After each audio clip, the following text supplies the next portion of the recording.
Liz.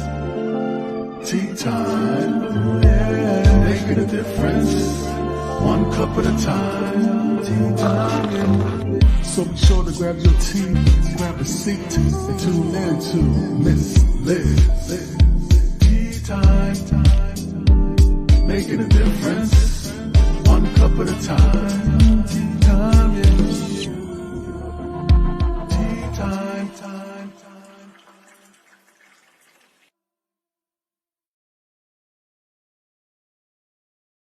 Well, welcome everybody. Yes, it is a Tuesday and Miss Liz is here. It's not a Thursday. That's right. You haven't all gone crazy and got lost a day or two. We will be back on Thursday, but we have a scheduled tea time with Jeff Higgins because we had some little issues the last time with some technology. You know how that good old stuff works, right? So if you haven't subscribed to Miss Liz's YouTube channel, run on over and subscribe to Miss Liz's YouTube channel. Share it with a friend and a family member because we're going to share some different kind of tea today. We're going to do some taste buds, entertain, and intellectual. I think I have it right, or no, I don't have it right. He's in the back laughing, so I don't have it right. So I will get Jeff to share that with all of you guys. But before we get started, we're going to do all of the good stuff. We're going to do a disclaimer, bio, and then we're going to get Jeff in here. We're going to spill some tea, and Miss Liz is going to sip on some tea because today I am drinking some tea in my room. So, disclaimer for Miss Liz's Tea Time live show. Miss Liz myself is going live using StreamYard. Before leaving a comment, please grant StreamYard permission to see your name at StreamYard.com. Please be advised that the content brought forward for any Tea Time show hosted by myself, Miss Liz, is always brought forward in good faith. However, it may bring forward dialogues and opinions that are not representative of my platform. The facts and information are perceived to be accurate at the giving time of airing. All Tea Time guests and audience participants are responsible for using their good judgment and taking any action that may relate to the discussion. The content brought forward may include discussions for some where they may be emotionally at risk. It is significant to know that this show is engaging in discussion forums only to offer and inspire awareness and connection and is not providing therapeutical advice. If you have any questions about the disclaimer or the panelist discussion, you may freely contact me, Miss Liz, through my email at bookingmissliz@gmail.com. Moving forward, should you choose to voluntarily participate in today's show in any aspect, I myself, Miss Liz, welcomes you. And should you decide that the show is not made for you at this time, I respect those wishes and will see you at a later show at a later date and time. And again, all tea times are done on Thursday, 3 p.m. and 7 p.m., unless it's a rescheduled tea time or a returning guest. And that is happening on a Monday or Tuesday, like we are doing today. So now a little bit on my guest, and then I'm going to get him in here and I'm going to sip on some tea because my mouth's getting a little dry again. Jeff Higgins has spent his working life almost entirely in the industry of making seasoning for foods like potato chips, meats, and dips. You have probably eaten something he has been a part of creating. In 2002, Jeff bootstrapped his own company, and it has been a 20-year overnight success story. Living a life filled with purpose seemed to have always been a part of Jeff's DNA. Since he was 11, together with Shelly, they enjoy making seasoning, making meaning a part of their endeavors. They invested over 20 years supporting and running youth programs. They have served the hungry in their community in the U.S. and internationally. In 2016, Jeff submitted Mountain Rainier, and in the process raised over $25,000 to build a school for special needs children in rural Guatemala, which we'll be talking about today. Jeff and Shelly tried to employ a model that they have. If you are going to do something big, attach it to something bigger. That is why the purpose statement for their company is serve people. Today, Jeff enjoys talking to audience about his experience and an effort to help people lead better, more fulfilling lives, bringing real life stories that changed his life. For his full bio, you can go and check out Miss Liz's Facebook page. And let me get Jeff in here. And we're going to talk about a bunch of other things that weren't mentioned in that bio. So we're going to spill some real good tea today. So welcome, Jeff. Hey, Ms. Liz, thanks for having me. I appreciate the opportunity to be here. And in fairness, your audience should know that the technical problem was on my end. Just as we were getting ready to go on air, it wasn't just the power, but it was also my cable went out and I didn't trust my connection, so I wanted to reschedule. So I'm glad that you're having me back today. Well, it is an honor to have you here. And we talked even after, because when we had the power issues, we ended up talking for an hour after because we were just trying to see if it was going to stay stable, right? And I'm glad that we rescheduled because, sometimes a little twist of tea is good. Oh man, you got to be able to handle the twists and turns in life, right? Life's what happens when you make plans. Absolutely. So, Jeff, I want to get into it. I know I said it wrong because I seen your face when I said it. So, taste buds entertain, and the third one is Analytically. Yeah, so this analytic. yeah, that harkens back to, my chosen profession, which is, making seasonings ever since I was 13 years old, working in my father's company. And this is for industrial food manufacturing, right? So it's not retail stuff. Although the products that we make go on things like potato chips that you buy on the store shelves. So that's what we do, right? We analyze the taste trends, we analyze the particle size, we analyze the incoming raw materials, and we put them all together so that they entertain taste buds. And it's a fun job that I just happened to fall into because my father was in it. Eventually ended up starting my own company, Savor Seasonings, and it's been a real blessing for our family. I like how you did that, Jeff, because you just turned your T upside down. You went from AET, and that's AET, kind of how this tea time is going. It's kind of going back and forth, right? yeah. It's really been an entertaining tea time, and we haven't even started. So It'll you get better. mentioned the age of 13, right? Jeff, and you mentioned the age of 13. So let's go back to the little boy. Let's go back to who Jeff was as a little guy. And then we're going to get into who Jeff is today.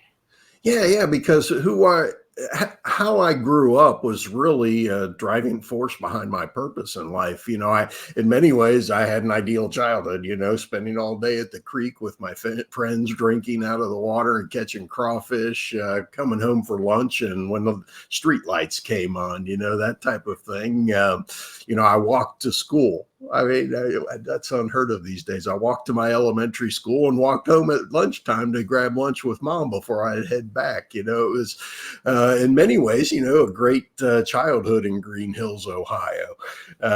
But behind the scenes, right, oftentimes things are much different, and they were in my family of five. So there was my older brother and sister. My brother was 8 years older than me. His name was Tim. And then Krista was 6 years older than me, and my mother and father. What I didn't realize was that my older brother and sister, Tim and Krista, were from my mom's first marriage. And I didn't come out to me until much later in life. I figured this out. But to them, I was the proverbial stepchild, and they would, out of jealousy or whatever, would physically abuse me. I'm sure I was a snotty nosed kid too, but so I endured physical abuse from them. They were both kind of out of control into drugs. Tim was involved with the police on many occasions for many different things. He would often get in fights at school and that type of thing. But there was also alcoholism with my mother. She was left ill-equipped to handle two out-of-control teenagers. Dad never knew who was breaking into the liquor cabinet, if it was mom or the kids. And mom had a real problem ever since I can remember. She was an alcoholic. And this entire situation, of course, was untenable. It couldn't stand. And there was one day in November of when I was 11 years old. It was just after Thanksgiving, and mom backed her car out of the garage. She had a business meeting to go to up in north of where we live, and she backed off the driveway into a snowbank. And I'll never forget this. I got the tractor out to pull her out of the snowbank, and I kissed her goodbye forever. That night, she drove drunk the wrong way onto the highway and under the back tires of a semi-trailer, where she died at the young age of 38 years old. And at her funeral, they read a verse from Romans chapter 8, which says that God can make all things work for good for those who love him and are called according to his purpose. And I believe that day, that verse was branded on my heart, and I was determined to make difficult things like this in my life work for something good. deep down inside. Yeah. My brother, you know, he lived life on the edge, like I said, and 3 years after mom died, he had a beer in his hand and what was left of a 6-pack on his floorboard when he drove his car under the back end of a semi trailer and died at the young age of 22 years old. Wow. And I can't say that I lived out my purpose at that point. You know, as a kid, they tried everything, right? I saw all kinds of psychologists, psychiatrists, physical, mental, all kinds of different things. And, but I was just checked out. You know, I went from being a straight A student in elementary school to barely passing 6th grade. I'm surprised that they did, frankly. I was a troubled kid. I checked out of life. And, you know, it wasn't until April 6th, 1983, that I found a path forward. That was the day when I had lunch in the Milford High School cafeteria with a young lady named Shelly. Spaghetti was on the menu, and we've been together ever since. We have built a beautiful life together, and it's largely by the guidance of her loving care, or loving care of somebody in our life, that we come out of the difficulties that we have been in. She didn't know what she was signing up for. Of course, she didn't know how messed up I was, but she was firm, and we grew together, and we made purpose out of my difficulties. I taught senior high Sunday school class for 17 years.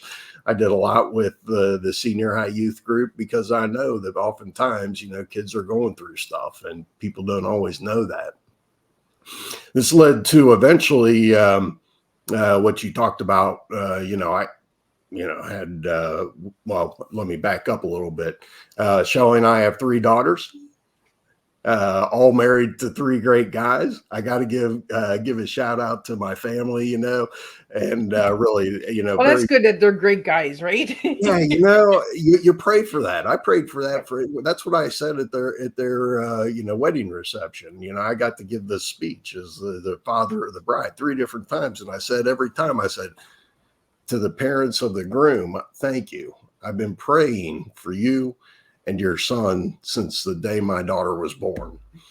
And you do, you pray for that for your kids. You want that. And they've got great guys. And so I've got 7 grandchildren, and you know, a thriving, flourishing business. And I've been very well blessed in many ways. So, you know, yeah, I like to give back. I like to make sure that purpose is a part of who I am and what I do. So yeah, in 2016, August 11th, 2016, I summited Mount Rainier, and in the process raised $25,000 for a badly needed school for special needs children in rural Guatemala. And yeah, that was, you know, that was, and this is what I mean by do something big and attach it to something bigger. You said that in my intro, right? So climbing Mount Rainier was pretty big. You know, I'm 50 years old. I ain't no spring chicken, but you know, I did it, and it was physically by far the most difficult thing I've ever had to do in my life. But making the summit was only part of that. The bigger purpose that I was serving is really what made it emotional for me. The bigger purpose that I was serving drove me to the summit when I felt like I couldn't go on anymore. You know, my driving purpose drove me past the guy throwing up on the side of the trail as I'm thinking, I can't barely make another step, you know? And when I got to the summit, it meant more than just the vain endeavor of a middle-aged guy, right? Because I was doing something bigger than myself. It was an incredible moment in my life. And, you know, my summiting Mount Rainier, that climb started long before that August 11th.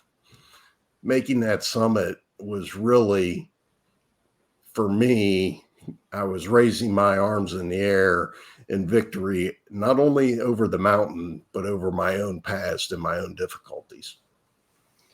You know, Jeff, I've had a lot of guests that have been climbing mountains and hills. I wonder if the good Lord is telling me something, right? Because that's really a transformational experience, you know, taking that step, like you said, like pushing yourself and saying, oh, I don't know if I could do one more step, right? Yeah. And you pushed yourself to do it. Yeah, you know, I've got a So friend. His name's Antarctic Mike. He does public talk speaking and that. And Antarctic Mike got that name because he did a marathon in Antarctica. I think that's absolutely nuts, but that's beside the point. You know, and well, there are a few of those people out there, but you I think wonder, doing like, a what marathon is are nuts. you doing? But I was talking to him one day, and he says, "You know why I did that, Mike? See, what Mike had is a marriage to a wife who had a bad climbing accident before he met her." And she had a lot of physical problems from that and ongoing physical needs to be taken care of. And that caused, some mental difficulties too. They dealing with stuff like that, right? It would affect anybody. And so, he loved this woman dearly, but yeah, it was hard. It was hard. And that was his mountain that he chose to climb. And he says,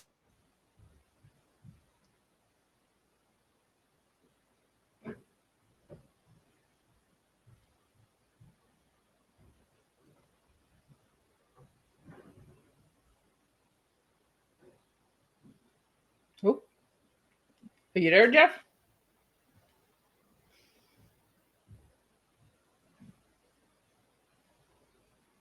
I think we have a frozen screen, so let's see if he'll come back. Uh, so yeah, if anybody would like to know more on Jeff and all of the incredible stuff that he's doing, you can check out his website at www.jeff-higgins.com. And I just want to let everybody know that sometimes technical issues happen. You just never know where it's going. We have these glitches in the system sometimes, and they just happen to just go bloop and then they come back, right? It's like climbing a mountain. You take one step up and then you take two steps back. Let's hopefully Jeff can come back. I think he did realize that his screen was frozen, so we're going to get him back in here hopefully, and we can continue the conversation. Miss Liz would like to give a special shout out to all of you guys who voted for Miss Liz's business for on Eligible, and thank you for selecting Miss Liz as the local business person of the year again. So again, thank you to all of you individuals who voted for Miss Liz and supports Miss Liz's mission and mission and vision of serving one cup of tea at a time. I think we got Jeff back, yes, so let's go. There we go. See, it's going to be a tasteful, entertaining tea. Miss Liz signs up for these man, adventures. we're going to make this happen one way or the other, come technical problems or not. So I was saying about Antarctic Mike. And Mike says to me, he says, I went to do that in Antarctica because it was a hard thing to do. And he said, I went there to prepare myself to do the hard things. You see, I think that it's very often that the hard things that we choose to do in life prepare us for the hard things that choose us in life. Oh, I like that. I like that. That makes a lot of sense. That is deep, Jeff, but that makes a lot of sense, right? Yeah. Yeah. Especially people who have gone through a lot of trauma, a lot of broken heart, gone through addictions, we were made for this story, right? We were made for this strength. It was our walk to take, our mountain to climb, right? Yeah. I'm going to go on with the mountain because the mountain is what is actually bringing us together, right?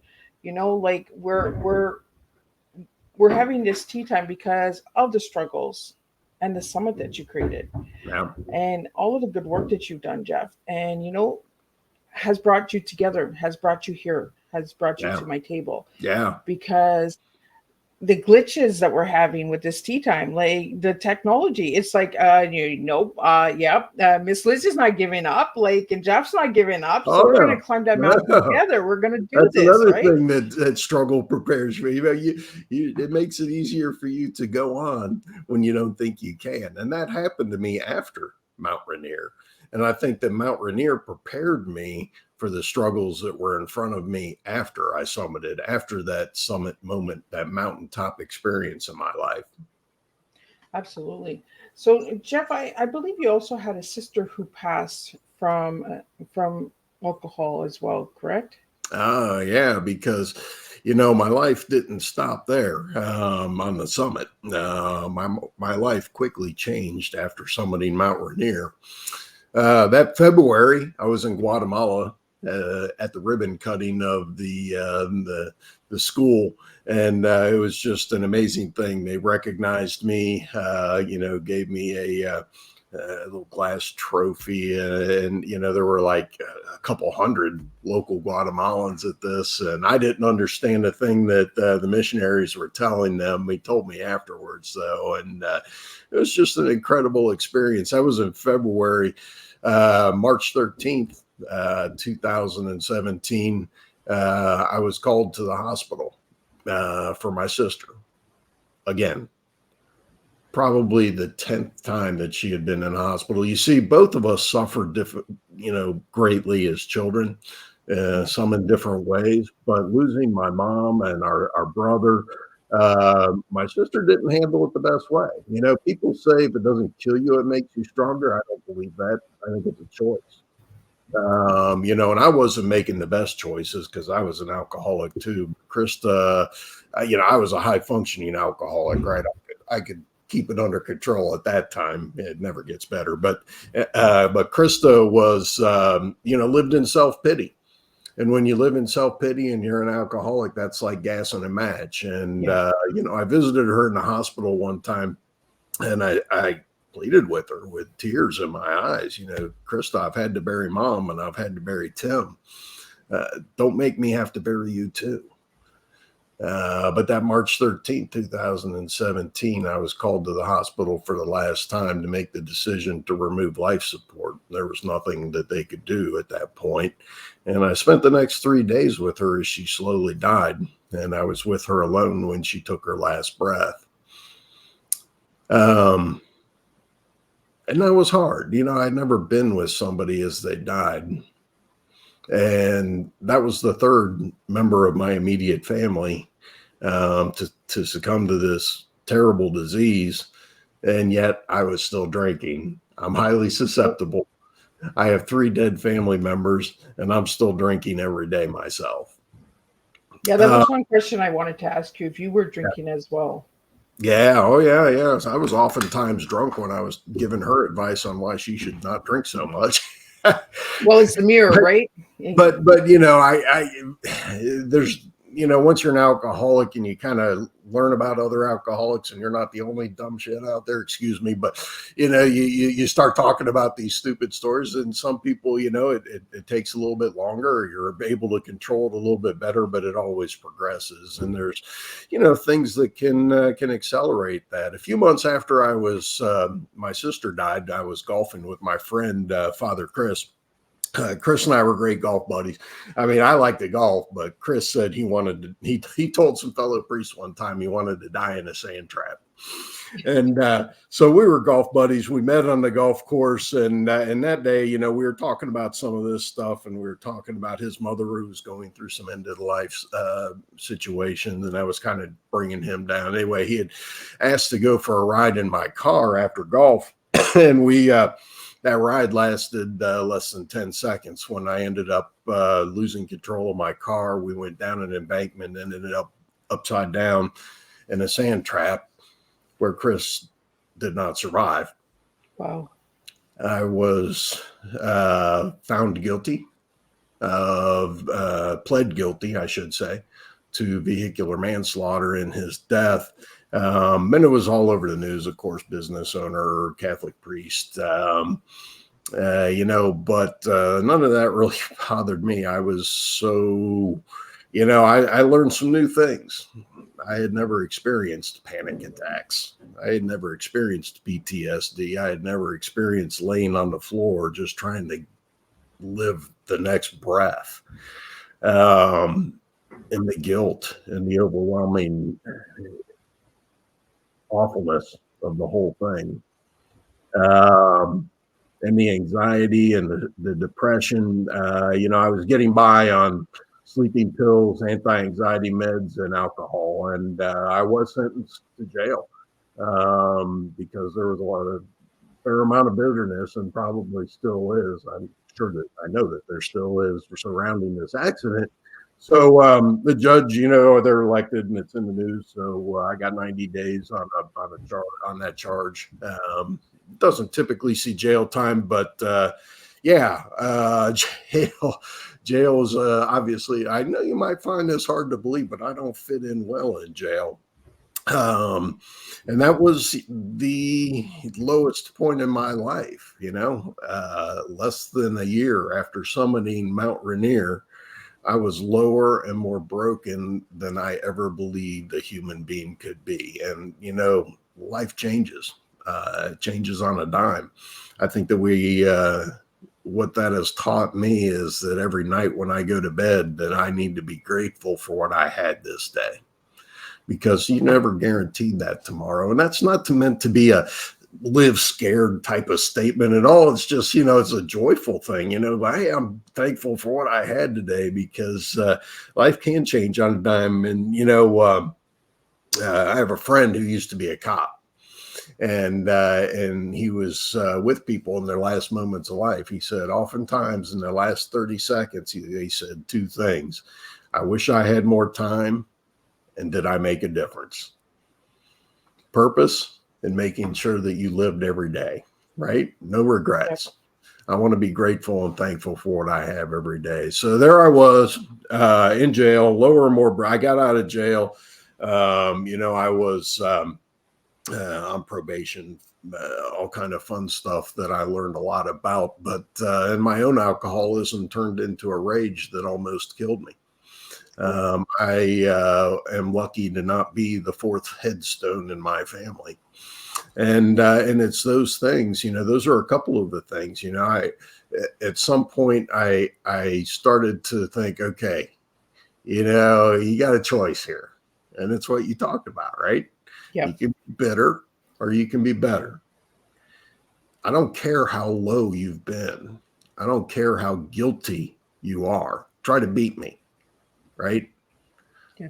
I believe that we can all be have a life that is happy and joyful and purpose-filled beyond our most difficult situations. We were made to overcome life's greatest difficulties. And that's my message to people, because I know there's a lot of hurting people out there, right, Miss Liz?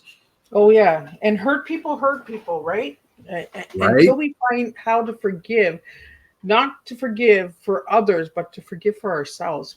We keep hurting, and I'm glad the you brought scars that. and those wounds keep opening, right? And we keep saying, oh, well, I'm not healed there yet, so you're going to get a little bit more of this from me, So what was it that changed in your life, Jeff, that you were like, okay, you know what? I'm done with this.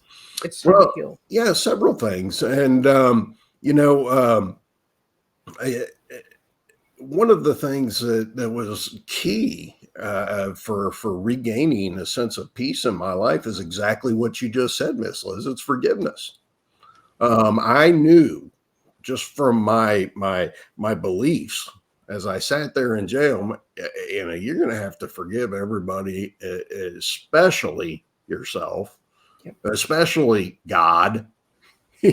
Oh man, right, because we get so angry with him. We're like, what are you doing to me? Oh my gosh. But I knew that I was going to have to leave all that behind me if I was ever going to live a life worth living again, frankly.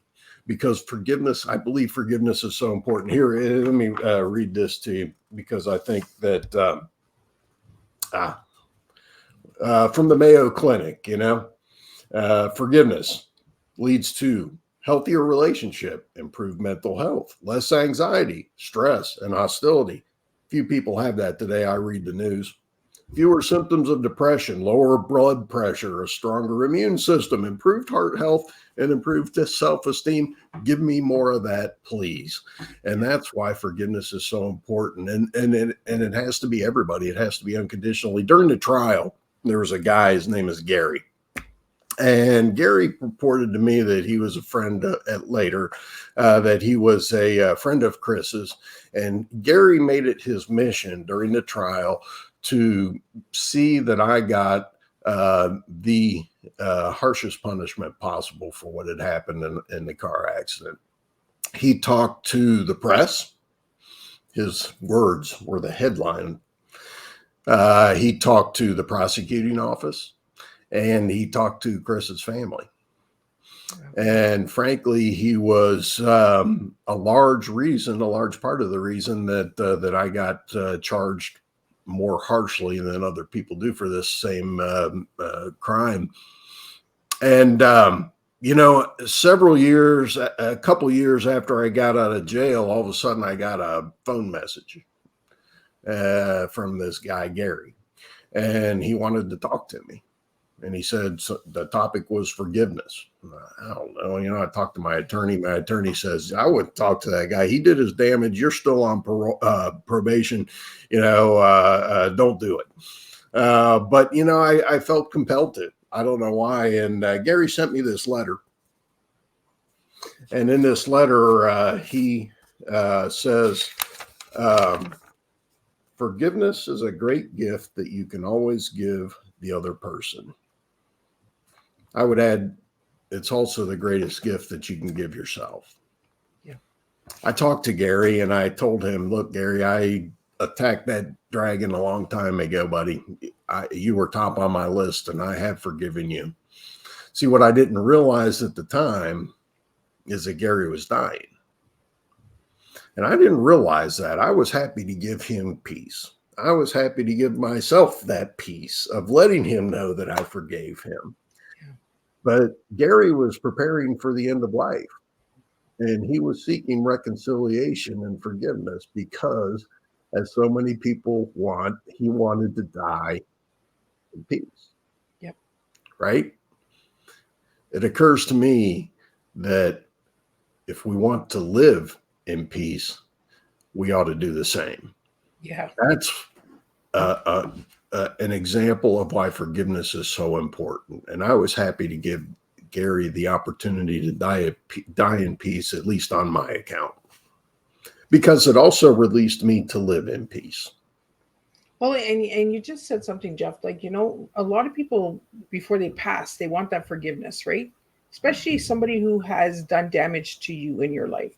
They want that forgiveness so they can pass. And like you said, why not have that peace while you're living? Why do we wait until we know that that's going to be the end of it and then want peace? Yeah. I've had a few family members who have done that as well. They wanted to speak to me before they pass. And the good Lord made it so that it didn't happen. Look, the evidence is in. Yeah, the evidence is in from the Mayo Clinic. Newsflash. This is right. And this is not, some study, right? I can find a study to prove anything. This is double-blind, placebo-controlled, peer-reviewed studies. It is definitive. Forgiveness is so important to our mental health and well-being. That's why every night when I go to bed, I thank the Lord above for every gift and joy that I can think of for the day. I try to be as grateful as possible. That's why I just got back from Guatemala Sunday. Let me tell you something. I do that twice a year. That's soul care. That's as much for me as it is those people on the mountain that I'm serving, right? It's because when I go there and I go into a mud hut that is filled with smoke because they cook on open fires and we install stoves that help prevent that, but they're filled with smoke, smells of human, a family living in a home with no electricity, no running water, no bigger than my bedroom. That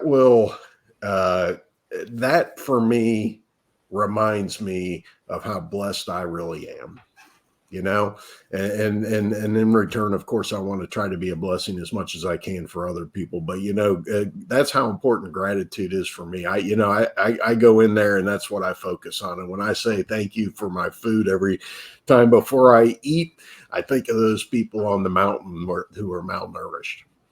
Well, it kind of gives us a reality check how blessed we are, right? Yeah. We complain a lot. We don't got this. We don't got that. We don't, and then you go into this environment where they don't have this. Mm-hmm. They fight and struggle to get this. And it makes you realize and open your eyes and say, oh my goodness, thank you. I'm grateful. I'm blessed. So gratitude, and let me read this to you from Psychology Today, right? This isn't, Jeff's not making this stuff up, right? From Psychology Today, that Gratitude will help reduce cortisol, and cortisol causes anxiety, depression, digestive problems, headaches, heart disease, sleep problems, weight gain, memory and concentration impairment. You know, it's important. It's another one of those pieces of our mental health that we need to pay more attention to, just like forgiveness, you know, and having purpose and meaning in life. That all is so important. Yeah, it really is, you know. So what is it about special needs children is that has a special place in your heart? You know, they're kids in rural Guatemala. I don't know. It touched my heart. These missionaries, first of all, I was drawn to them because I try to be a good steward with my time and treasure.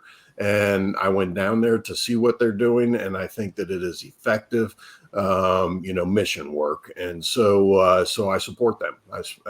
You know, and they were building this school because in rural Guatemala they don't have another school like this outside of Guatemala City. And unfortunately, people of Guatemala that are uneducated and don't know any better and have limited resources, if they have a child they choose that is not going to survive, it's the handicapped child. Well, And we're talking about Down syndrome and things that are very understandable and very, very, you know, easy to work with in the United States, and we take this for granted. But these kids, yeah, unfortunately, they're very, very disadvantaged in rural Guatemala, and there's a lot of need in that part of the country. But you know, building this school, and today I was just there last week, and you know, Jordy, the little blind Guatemalan boy, he and I didn't speak the same language, but it was a blessing to go in and see him reading Braille on the desk in the school that I helped build. so what is it about Guatemala? Because you could build a school anywhere. Why there, Jeff? Oh yeah, yeah. You know, and it's stroke of luck. You know, the mission down there. It's called Dream, Invest, Grow. It's a family that I met through our church, and it was just a chance more than anything else. You know, you know, I for my giving back, I like to do local. I like to do national, and I like to do international. You know, my wife and I, Shelly and I, like to have that blend of serving in a lot of different ways, and that's just the way we do it, right? So we were looking for something international, and this just happened to be it. Yeah, it could be Haiti, it could be anywhere. There is a tremendous need in Guatemala because there was you know, there's been a civil war down there, I think like 30 years ago. And the Mayans, here's the interesting fact, the native Mayans, most people know who the Mayan Indians are. They're the ones that are pushed to the edges of society because of this conflict. And they're the ones that fled to the mountains for their own safety, where they live off the land pretty much. Wow. Yeah, these stoves that we install, you know, they're cooking in their homes on open fires. These stoves that we install, that's one of the great benefits of it. Not only does it get the smoke out of the home, which is helping a lot of people, but it's also the amount of wood that you use in this stove. I should say, let me change that. The amount of wood that they would burn in one day on an open fire will last 2 weeks in one of these stoves, these high efficiency stoves. Oh, wow. Yeah, so it has a tremendous health benefit, environmental benefit. You see why I'm involved with this? Because you know Yep. these people are doing stuff that really, and you know what the proof in the pudding for me is. I go into these villages, and the folks in these Guatemalan villages, they're like, "Hey, when can I get my stove?" You know, when they're asking for it, then you know that it's something that's needed. Yeah. So do you have any plans of bringing more stoves to the area Oh yeah, for I the go people? down twice a year, and I help install the stoves. Right now, they're working in Valencia, Guatemala, and that's a town on a mountaintop, I guess you would call it, of about 50,000 people, most of whom are in need. Oh, wow. See, I thought Guatemala was like a really small community. Like I thought it was like Oh, maybe like a couple thousand. that's 22 million people, I believe. Oh, Well, Yeah. Miss Liz got to do some education here. Miss Liz got to learn a little bit, right? You Yeah, can get in yeah, the yeah. class and learn a little. That's there is an acute need in Guatemala, and so it seemed like a good place, and we help with nutrition programs and healthcare. Last week when I was there, the little old lady comes up, she's got an eye infection. This stuff, we talk about instilling some gratitude. She's got an eye infection. And our the daughter-in-law in the family, then she's a nurse, and she says, "Yeah, how long have you had this eye infection?" She says, "For 7 years." Wait a minute. Did you mean days, weeks, months? No, years. 7 years. She's had an eye infection. She can't afford to get in the bus to go down the mountain to the doctor to get the penicillin. She can't afford the penicillin and so she's dealt with this for 7 years. Wow. Gosh, how lucky are we? And we complain about all the healthcare and the cost of but you know what? We go down to the corner store and we can get what we need to take care of stuff that is making other people's lives miserable all over the world. Yeah. So I want to get into Jeff. I want to get into the Yeah. serve people. How'd you come up with that serve people? Yes, so I get asked this a lot, and that goes back to my faith. To me, and I'm a Christian, and to me, it's pretty clear in the Bible, right? That our highest calling is to love God and love each other, and love is a verb. Love is not, for me, it's not only a feeling. In fact, I think that that's part of, the smallest part of it. Love is a verb. It's about showing kindness and patience towards others and helping the brother out. And yeah.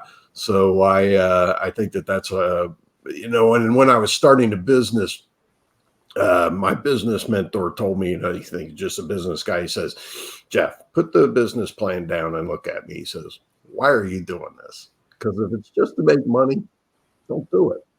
Why would you put everything you have on the line to start a business, right? You can go get a job somewhere else if it's about money." Yeah. It's got to be about something more. And that really, it really hit me. And so, yeah, the purpose of our company is 2 words: serve people.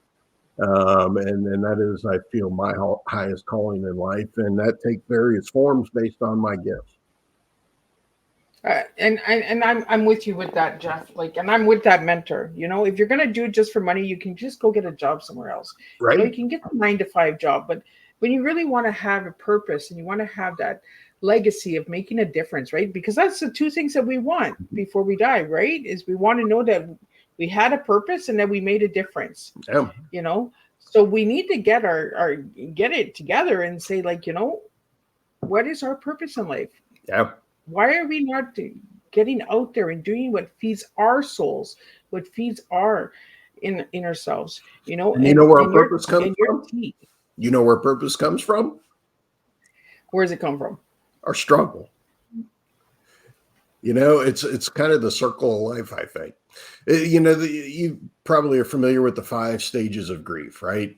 Yes. Yeah, and that was written by Elizabeth Kubler-Ross, and it's very famous, and a lot of people know it. What a lot of people don't know is there was a 6th stage of grief that was published by her protege, David Kessler, and it was after her death, but with the blessing of her foundation. And the 6th stage of grief is finding meaning and purpose. That our struggles and our difficulties can be rich sources of meaning and purpose in our life, and always often are. The Susan G. Komen Foundation was founded by Susan G. Komen's sister, because Susan G. Komen died as a young woman from breast cancer. I can go down the list. People finding meaning and purpose. I hear this story all the time, and it's no different with me. Well, it's the struggles, right? And if you don't have the struggles and you don't realize that your struggles is actually your strength, that's where the scars are your strength. All of the things that we have to overcome, the adversity of stepping up and saying, you know what, holy shit, I had a hard time. Okay, yeah, I said the word shit, guys. I will put the thing out there. But I mean, you go through a lot of stuff in life where you have to eventually say, you know what? it was to make me who I am today. Mm-hmm. It's to give me my purpose, to show me. It's like you said earlier. I can't remember what you said, but we have to something about strength and struggles. You said it earlier. I'm trying to remember here. This is having a brain fog here. Oh, But I mean, our struggles are our strengths. oh well, do the hard things, plan, that you choose, so that you're prepared for the hard things you don't choose in life. Yeah. I don't know if that was it or not, but It was the hard things. Yeah, I know it was with the word but yeah, hard things. There was something with the hard things because but we yeah, have to have the hard things in order to get over through the hard things, right? Because it's not everybody that goes through the story that you went through, Jeff. yeah, I didn't go through it. You yeah. went through it, right? And I That's went a through my great own point. struggles. Yeah. That's a great point, Ms. Liz. I'm sorry, because your struggles aren't my struggles. Don't compare your struggles to my struggles. I've had some pretty remarkable experiences in my life both ways. That's why I call my talk struggles and summits, right?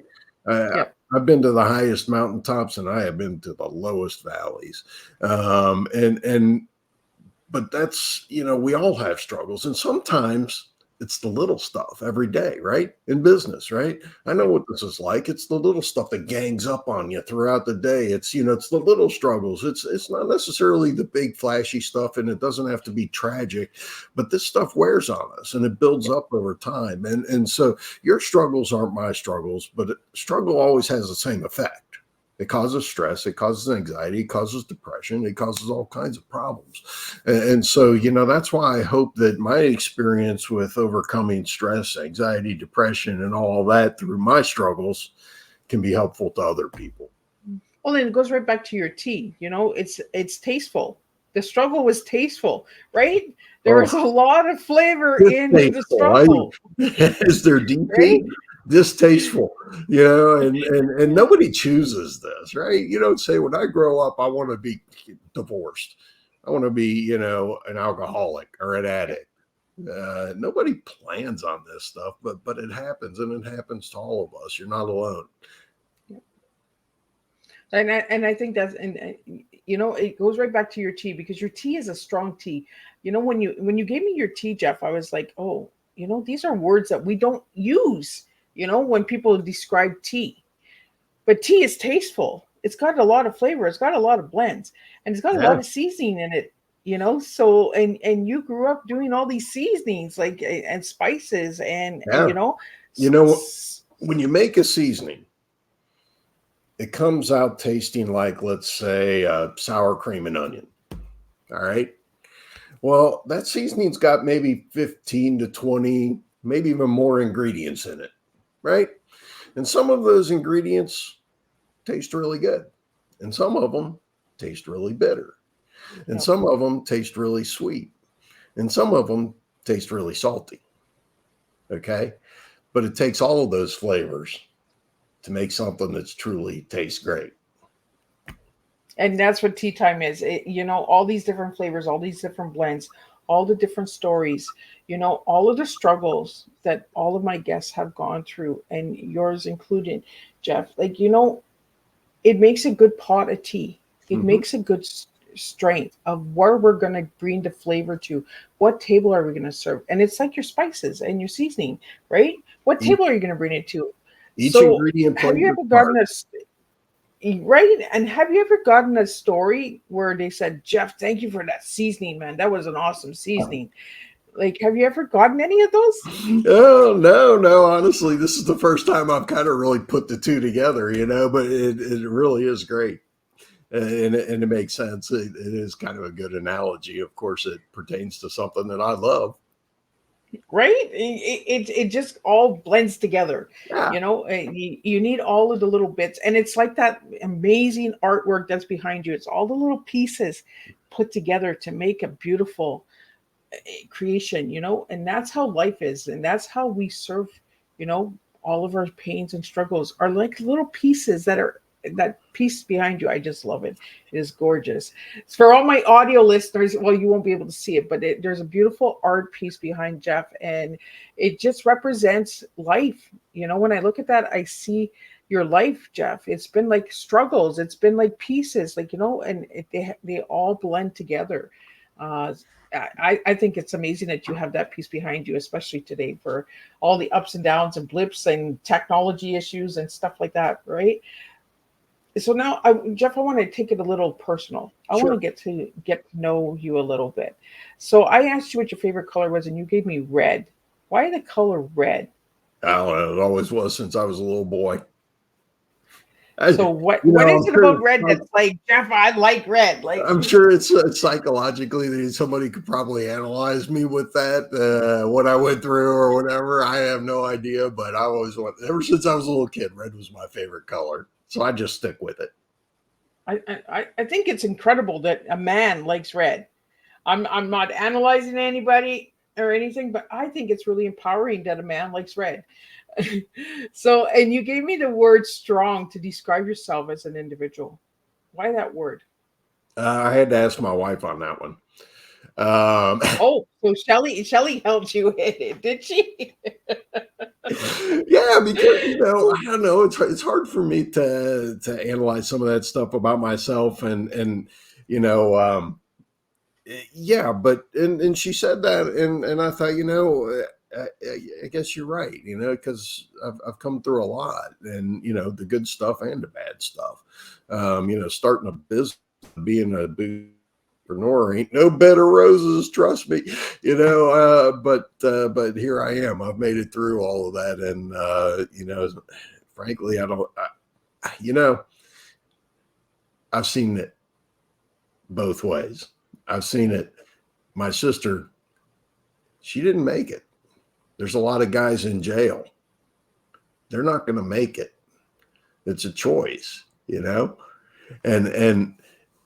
uh, and so it doesn't necessarily make us stronger. And like I said before, our difficulties um, can break us, and the fact that I was able to make it through it all, I think is just frankly a miracle.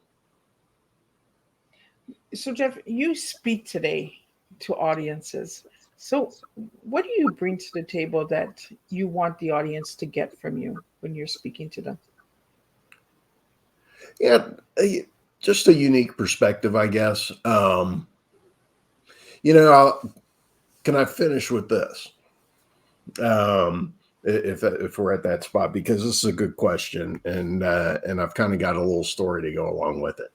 I love stories. Go ahead. So August 11th, 2016, as I previously told you, was the day that I summited Mount Rainier. I was the hardest physical accomplishment of my life. Within a year, obviously, as I said, I was at the lowest point in my life. And I had a valley that was a lot lower than the base of Mount Rainier to climb out of. August the 11th, as fate would have it, 2022, I got my driver's license back.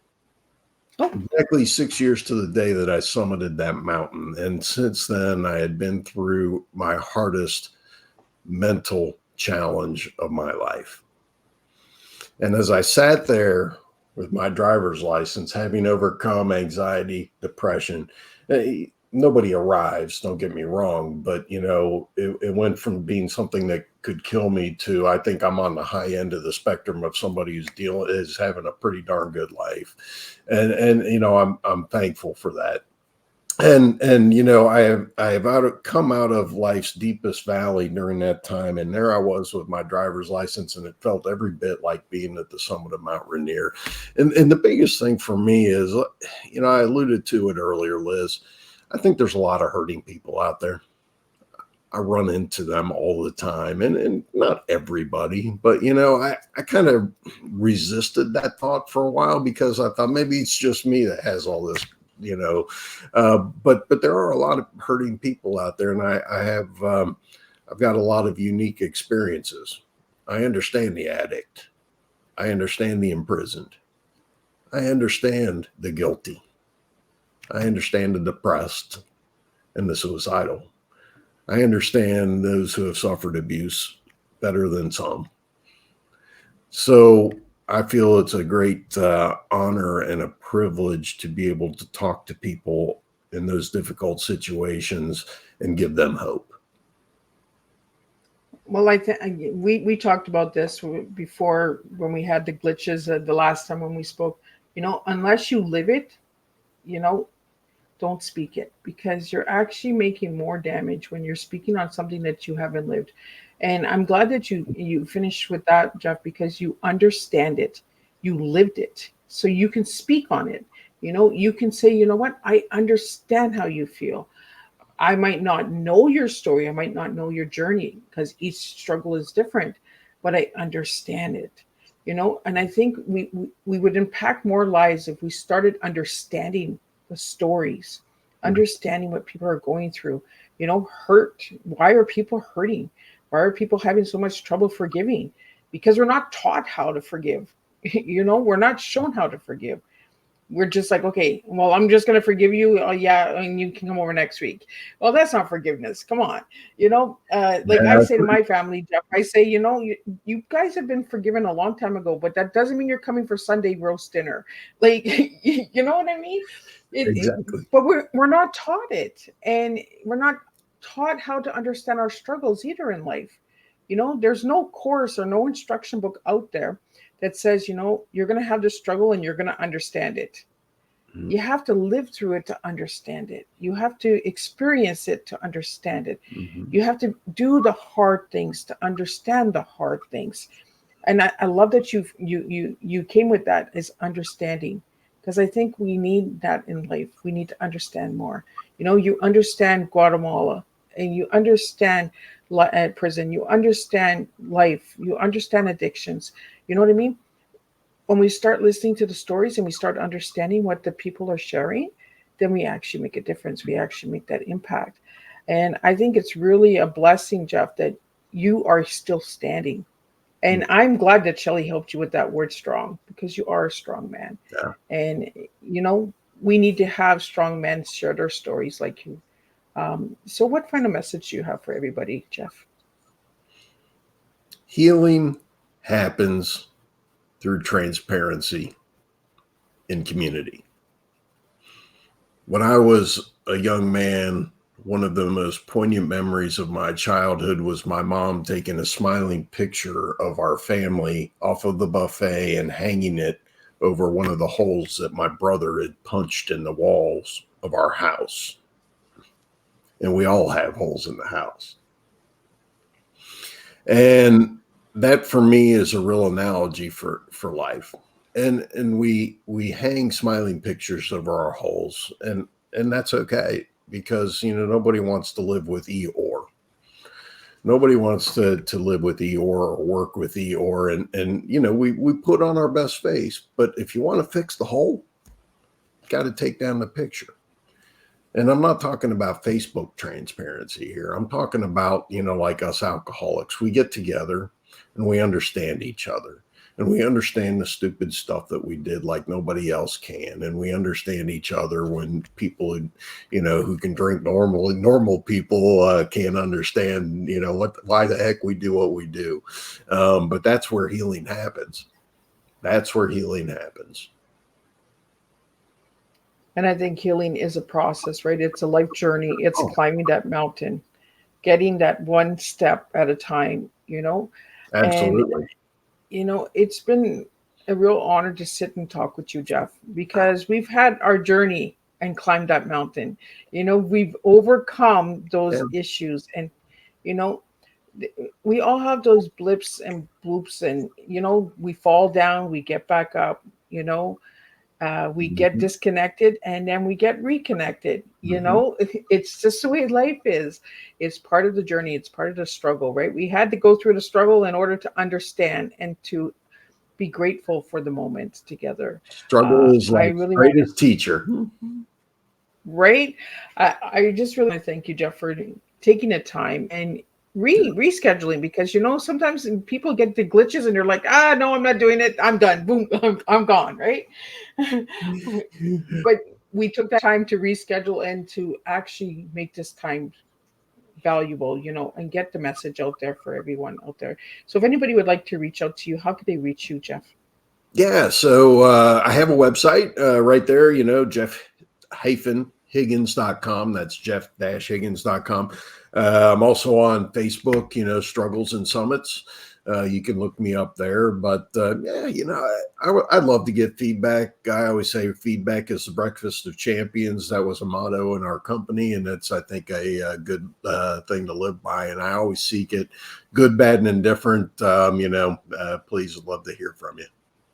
Awesome. Well, thank you again so much. And thank you to all the supporters and listeners. And if you're listening to the Tea Time later, push #replay. Let me know where you're tuning in from. I always like to know where you guys are coming in from.